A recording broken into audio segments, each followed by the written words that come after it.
বিসমিল্লাহির রহমানির রহিম।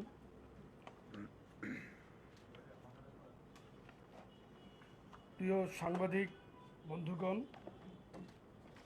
আপনারা জানেন বিগত 2রা ডিসেম্বর সোমবার ভারতের উত্তর পূর্বাঞ্চলীয় রাজ্য ত্রিপুরার রাজধানী আগরতলায় অবস্থিত বাংলাদেশের সহকারী হাই কমিশনে ভারতের হিন্দু সংঘর্ষ সমিতির একদল উচ্ছৃঙ্খল সদস্য কর্তৃক সহিংস হামলার ঘটনা ঘটেছে।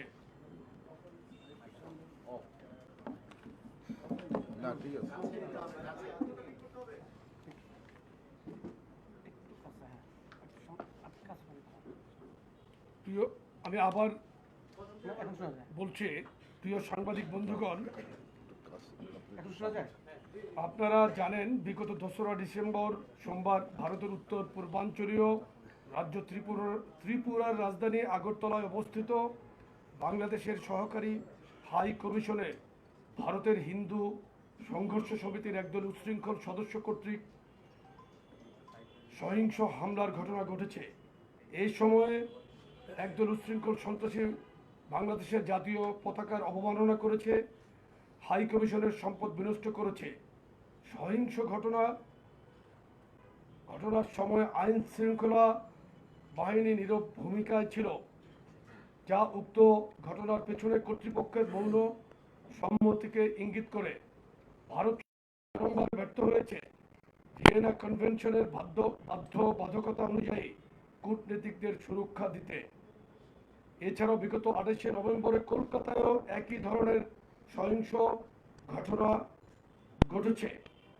এছাড়া ভারতীয় কিছু মিডিয়া, যাদেরকে গদি মিডিয়া নামে আমরা অভিহিত করি, সেই মিডিয়াতে অব্যাহতভাবে বাংলাদেশ বিরোধী মিথ্যা প্রচারণা করছে, যা তারা সাম্প্রদায়িক সম্প্রীতি বিনষ্ট করার লক্ষ্য করছে বলে আমরা মনে করছি। আমরা বাংলাদেশ জাতীয়তাবাদী যুবদল, স্বেচ্ছাসেবক দল এবং ছাত্রদল মনে করছি বাংলাদেশের কূটনৈতিক মিশনে সহিংস হামলা বাংলাদেশের স্বাধীনতা সার্বভৌমত্বের উপর আঘাতের শামিল। এছাড়া আপনারা আরও দেখেছেন ভারতের বিভিন্ন রাজনৈতিক দলের কতিপয় নেতা বাংলাদেশের অভ্যন্তরীণ বিষয়ে কূটনৈতিক শিষ্টাচার বহির্ভূত উস্কানিমূলক বক্তব্য দিচ্ছেন। পশ্চিমবঙ্গের মুখ্যমন্ত্রী মমতা বন্দ্যোপাধ্যায় নিজেও বাংলাদেশে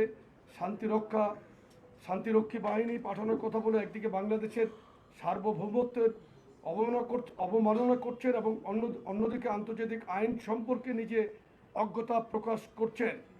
এবং আপনারা ইতিমধ্যে দেখেছেন যে ভারতের একজন খুবই নিম্নমানের উপস্থাপক, যিনি প্রায়শই বাংলাদেশ বিরোধী চটুল মন্তব্য করে নিজেকে জাহির করার চেষ্টা করছেন, ময়ূক নামীয় সেই উপস্থাপকের বিভিন্ন বাচনভঙ্গি এবং অঙ্গভঙ্গিরও আমরা তীব্র নিন্দা জ্ঞাপন করছি। প্রিয় সাংবাদিক বন্ধুগণ, আপনারা লক্ষ্য করছেন যে জুলাই আগস্টের গণ অভ্যুত্থানের পরে ভারতের মিডিয়া বাংলাদেশের বিরুদ্ধে লাগামহীন প্রোপাগান্ডা ছড়াচ্ছে। গণ অভ্যুত্থানের পরিপ্রেক্ষিতে জাতীয় ঐকমত্যের ভিত্তিতে গঠিত ছাত্র জনতার সরকারকে বিব্রত করার উদ্দেশ্যে তারা ক্রমাগত ভিত্তিহীন এবং কল্পনা প্রসূত খবর প্রচার করছে।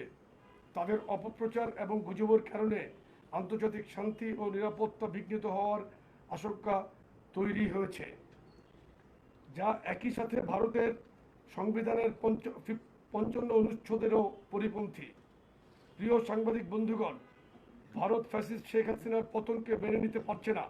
শেখ হাসিনার নির্দেশে 2000-এরও বেশি ছাত্র জনতাকে গুলি করে হত্যা করা হয়েছে, যাদের মধ্যে রয়েছে রিয়া ঘোষ, হৃদয় তারুয়া, রুদ্র সেন, দীপ্ত দে, শুভশীল, তনয় দাস সহ আরো অনেক বীর শহীদ। ভারত গণহত্যাকারী শেখ হাসিনাকে আশ্রয় দিয়েছে। গণহত্যার দায়ে অভিযুক্ত আরো অনেক ব্যক্তি ভারতে আশ্রয় নিয়েছে। ভারত এখন বাংলাদেশি ক্রিমিনালদের আশ্রয় কেন্দ্র এবং অভয়ারণ্যে পরিণত হয়েছে। শেখ হাসিনা যখন শুট অ্যাট সাইটের অর্ডার দিয়ে গোপ, হৃদয় তারুয়া, রুদ্রসেন, দীপ্ত সেন, শুভশীল, তনয় দাসদেরকে হত্যা করেছে।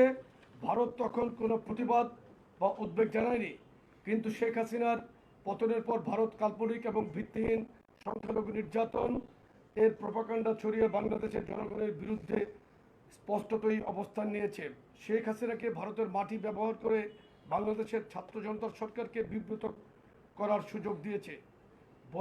বহিষ্কৃত ইসকন নেতা বাংলাদেশের নাগরিক চিন্ময় দাসের গ্রেফতার, তদন্ত এবং বিচার সম্পূর্ণ বাংলাদেশের অভ্যন্তরীণ বিষয়, কিন্তু ভারতের বিভিন্ন পর্যায় থেকে বাংলাদেশের অভ্যন্তরীণ বিষয়ে অযাচিত মন্তব্য করে বিশৃঙ্খল পরিবেশ সৃষ্টি করছে।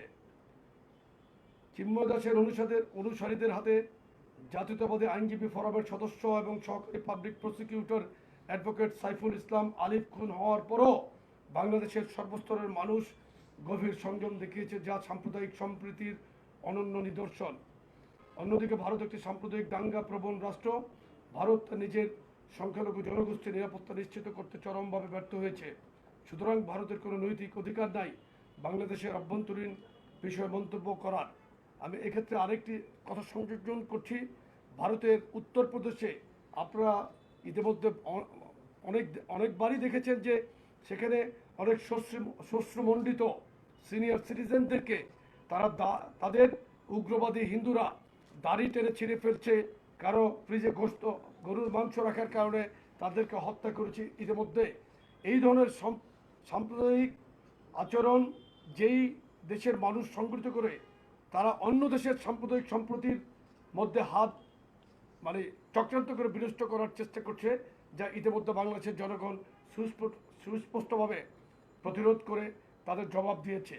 প্রিয় সাংবাদিক বন্ধুগণ, আমরা বাংলাদেশ জাতীয়তাবাদী যুবদল, স্বেচ্ছাসেবক দল এবং ছাত্রদল গত 8ই ডিসেম্বর ভারতের হাই কমিশনে বাংলাদেশের দূতাবাসে হামলা, পতাকার অবমাননা, ভারতের মিডিয়ায় বাংলাদেশের বিরুদ্ধে চলমান তথ্য সন্ত্রাস এবং বাংলাদেশের অভ্যন্তরীণ বিষয়ে অযাচিত হস্তক্ষেপ থেকে বিরত রাখার দাবিতে স্মারকলিপি পেশ করেছি। আমরা একই দাবিতে আমাদের পরবর্তী কর্মসূচি ঘোষণা করছি। আগামী 11ই ডিসেম্বর আমরা ঢাকা টু আখাউড়া সীমান্ত, আগরতলা সীমান্তের পার্শ্ববর্তী আখাউড়া সীমান্ত এলাকায় আমরা সীমান্ত এলাকা পর্যন্ত এই 3 অঙ্গ সংগঠনের ভারতীয় মিথ্যা তথ্য সন্ত্রাসের প্রতিবাদ, ভারতীয় আগ্রাসনের বিরুদ্ধে আমরা জনগণকে ঐক্যবদ্ধ করে আমরা ঢাকা থেকে আগরতলার অভিমুখে আখাউড়া পর্যন্ত আমরা লং মার্চের ঘোষণা দিচ্ছি, যেটা 11ই ডিসেম্বর আমরা পল্টন সকাল পল্টন থেকে জমায়েত হয়ে আমরা এখান থেকে আমাদের লং মার্চ, শান্তিপূর্ণ লং মার্চ আমরা ইনশাল্লাহ আগরতলা অভিমুখে আখাউড়া সীমান্ত পর্যন্ত আমরা যাব। আমি বাংলাদেশের সর্বস্তরের ছাত্র, যুবক এবং স্বেচ্ছাসেবী জনতাকে এই লং মার্চে অংশগ্রহণের আহ্বান জানাচ্ছি। আমি পাশাপাশি গত 8ই ডিসেম্বরের আমাদের ভারতীয় হাই কমিশন অভিমুখে এই স্মারকলিপি পেশ করার পূর্বে প্রতিবাদী পদযাত্রাকে আপনারা ইলেকট্রনিক এবং প্রিন্ট মিডিয়া সর্বস্তরের মিডিয়া আমাদেরকে যেই আপনারা সহযোগিতা করেছেন, আপনাদেরকে আমরা এই 3 সংগঠনের পক্ষ থেকে আপনাদেরকে আমরা ধন্যবাদ জানাচ্ছি, আন্তরিক ধন্যবাদ ও শুভেচ্ছা জানাচ্ছি। এবং আমরা আশা করছি আমাদের লং মার্চের সম্পূর্ণ প্রচারের ক্ষেত্রে বাংলাদেশের জাতীয় ইলেকট্রনিক এবং প্রিন্ট মিডিয়া আমাদেরকে অতীতের মতো আগামীতে সর্বাত্মক সহযোগিতা করবেন, এই আশাবাদ ব্যক্ত করে আপনাদের সকলকে আবারও ধন্যবাদ জানিয়ে আমি আজকের এই